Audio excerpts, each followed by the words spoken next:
কয়েক জেলায় সড়ক দুর্ঘটনায় 18 জনের প্রাণ ছড়ল, যার মাঝে ফরিদপুরে বাস পিকআপ সংঘর্ষে 13 হতভাগ্যের মৃত্যু হয়েছে। সে তালিকায় রয়েছেন একই পরিবারের 4 সদস্য। তারা সবাই পিকআপে করে ত্রাণ আনতে যাচ্ছিলেন। অন্যদিকে ময়মনসিংহ, গোপালগঞ্জ, ঝালকাঠি ও জামালপুরে 5 জন মারা গেছেন। সিলন ফ্যামিলি ব্লেন্ডের কড়ালিকার আর সতেজ স্বাদের পারফেক্ট ব্লেন্ডে স্বপ্নেরা মিলুক টানা। ফরিদপুরের আলফাডাঙ্গা থেকে জেলা সদরের দিকে যাচ্ছিল পিকআপ ভ্যানটি।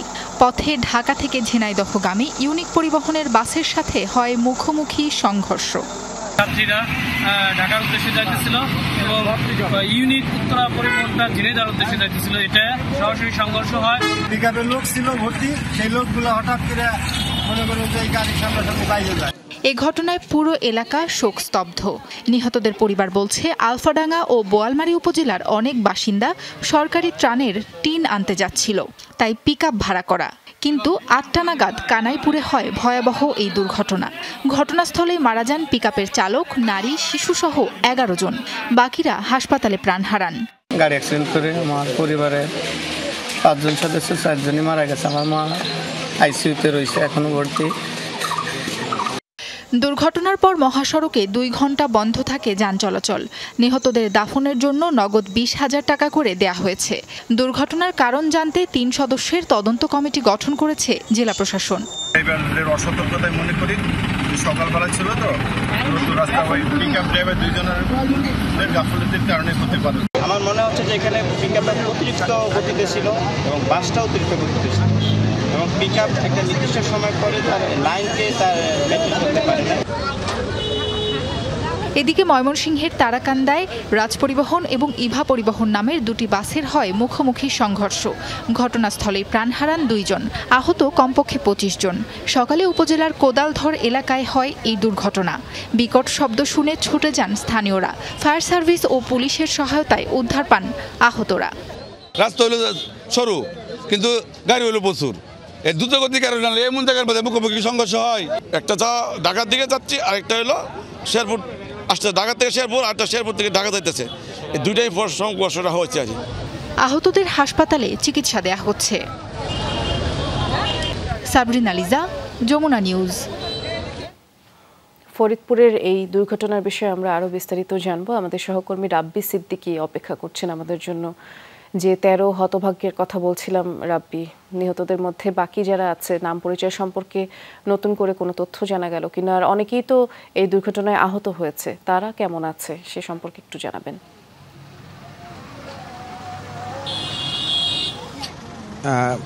নুসরাত বৃষ্টি, প্রথমেই বলে রাখি সবার মরদেহ শনাক্ত করা হয়েছে, সেই সঙ্গে স্বজনদের কাছে মরদেহ বুঝিয়ে দেওয়া হয়েছে। আর আহতরা মোটামুটি স্টেবল আছে, চিকিৎসকরা কিন্তু সবশেষ তাই বলল যে 3 জন এখনও হাসপাতালে ভর্তি আছেন।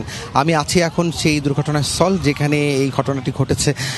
সেখানে আপনি দেখতেই পাচ্ছেন যে কীভাবে পিকআপে থাকা যে যতজন ছিল সবাই আহত হয়েছে। এর ভিতরে আপনি জানেন যে 14 জন এরই মধ্যে কিন্তু মারা গেছেন এবং এরই মধ্যে আপনি বলেছেন যে একই পরিবারের 4 জন এবং সবাই কিন্তু বোয়ালমারী এবং আলফাডাঙ্গা থেকে তারা সরকারের যে বরাদ্দকৃত যে টিন, ত্রাণের টিন, সেই ত্রাণের টিন নিতেই কিন্তু ফরিদপুর শহরে আসছিল এবং আসলে হাইওয়ে পুলিশ, জেলা পুলিশ তারা দুর্ঘটনাস্থলে এসেছে এবং তাদের যে বক্তব্য যে লেন পরিবর্তনের কারণে হয়তো বা যেহেতু 2 লেনের সড়ক, এই সড়কটি লেন পরিবর্তনের কারণে এই যে গাড়িটি ফরিদপুর শহরে, এই পিকআপটি ফরিদপুর শহরের দিকে যাচ্ছিল এবং এই পিকআপের সাথে মুখোমুখি সংঘর্ষ হয় এই ইউনিক পরিবহন এবং এই ইউনিক পরিবহনটি ঢাকা থেকে ঝিনাইদহের উদ্দেশ্যে যাচ্ছিল।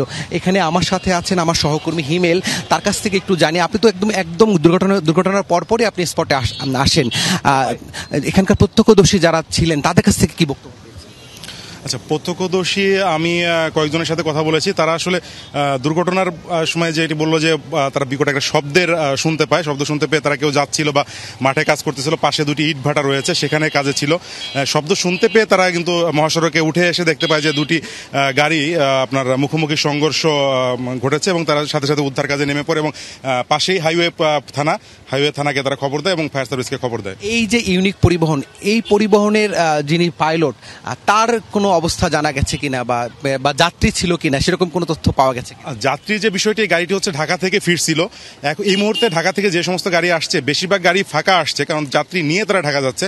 আর চালক যে ঘটনার পরপরই চালক পলাতক, চালকের কোনো হদিস এখনো পাওয়া যায়নি। তবে এই যে পিকআপে যারা ছিল তারা সবাই কি ত্রাণ নেবার উদ্দেশ্যে কি ফরিদপুরের উদ্দেশ্যে যাচ্ছিল কিনা এবং স্বজনরা কি বলেছেন? আচ্ছা, এইটা হচ্ছে যে আমরা যে স্বজনদের সাথে কথা বলেছি এবং জনপ্রতিনিধিরাও কিন্তু এটি নিশ্চিত করেছে যে তারা ফরিদপুরে এসেছিলেন ত্রাণের টিন নেওয়ার জন্য এবং হচ্ছে যে তারা সবাই কিন্তু আপনার হচ্ছিল যে এই টিন নেওয়ার জন্য আসছিলেন এবং এরা পরিবারের মানে বাচ্চা শিশু ছিল। আপনি জানেন যে 2 বছরের একটি বাচ্চাও কিন্তু মারা গিয়েছে। তার মানে তারা পরিবারের শিশু এবং স্ত্রী যে মানে নারী সদস্য যারা তাদেরকে নিয়েও এসেছিলেন। কিন্তু এই বিষয়টি আসলে প্রশাসনের কাছ থেকে আমরা কিন্তু এখন নিশ্চিত করে কোনো বক্তব্য পাওয়া যায়নি। নুসরাত বৃষ্টি, একটু বলে রাখছি যে জেলা প্রশাসনের পক্ষ থেকে একটি কমিটি করা হয়েছে, হাইওয়ে পুলিশ তারা তদন্ত কমিটি করেছে এবং এই জায়গাটি তেঁতুলতলা এবং এই সড়কটি এটি হচ্ছে যে মূলত ফরিদপুরের মূল মহাসড়ক। এই সড়কটি ঝুঁকিপূর্ণ এবং এর আগেও এই সড়কে দুর্ঘটনা ঘটেছে এবং এটি সবচেয়ে বড় দুর্ঘটনা এবং এই দুর্ঘটনা নিয়ে তদন্ত কমিটি কাজ করছে। তারা নিশ্চয়ই দুর্ঘটনার কারণ বের করবে এবং সেই কারণগুলো নিশ্চয়ই আমরা জানতে পারবো। নুসরাত বৃষ্টি, ধন্যবাদ রাব্বি।